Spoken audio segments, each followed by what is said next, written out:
Yo, salut à toi et bienvenue sur Panda Data. Aujourd'hui, on va poser une base super importante. C'est quoi une donnée? Parce que dans la data, tout part de là. Et tu vas voir, c'est beaucoup plus simple que ça en a l'air.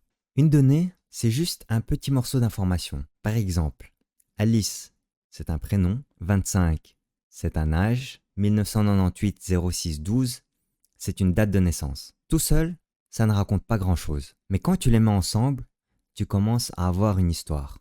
Pour illustrer ces propos, on va remettre du code similaire à la vidéo précédente. On va mettre data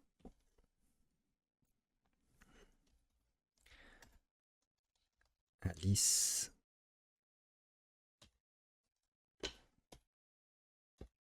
5 06 12 pour la date de naissance. Pour aller un peu plus vite, je vais juste copier ça et le coller une deuxième fois. Je vais remplacer Alice par Bob. Je vais mettre 30 et 100. 1995 7 01. Voilà pour notre tableau. On va créer une variable qui va stocker le data frame.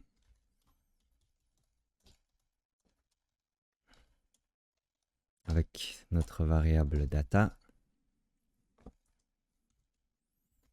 Et on aura 3 colonnes, nom,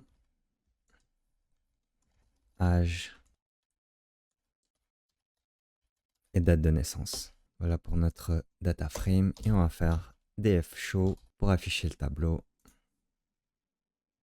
Alors ici, qu'est-ce qu'on fait exactement? On a data. Ici, on crée une petite liste de données à la main. Chaque ligne entre parenthèses correspond à un enregistrement. Par exemple, Alice 25 1998 06 12, c'est une personne, son âge et sa date de naissance. À la deuxième ligne, spark.createDataFrame, on transforme cette liste en dataframe, c'est-à-dire un tableau Spark. Un tableau comme ça peut être un tableau Excel. Et entre crochets, on a nom, âge et date de naissance. Ça correspond au nom des colonnes. Et pour finir, on a dfShow qui affiche le résultat sous forme de tableau dans Databricks. Et ici, on a une petite erreur qui s'affiche, c'est parce que dfShow c'est une fonction et j'ai oublié les parenthèses. Et voici notre tableau, notre data frame. Quand on lance le code, du coup on a ce tableau-là. Et dans ce tableau-là, chaque ligne correspond à une entrée, une observation.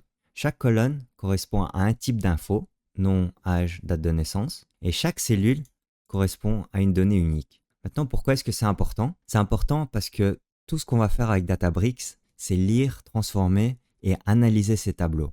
Que tu aies 2 lignes comme ici ou 2 millions de lignes. La logique restera exactement la même. Sauf que l'intérêt de Spark, c'est plutôt analyser 2 millions de lignes que 2. Donc ce qu'on retient ici, c'est qu'une donnée, c'est une petite info, un data frame, c'est un tableau de données, et def.show, l'affichage clair de ce tableau dans Databricks. Dans la prochaine vidéo, on va importer un vrai fichier CSV dans Databricks. Parce que dans la vraie vie, tes données sont pas déjà bien rangées comme Alice et Bob. Merci et à tout de suite sur Panda Data.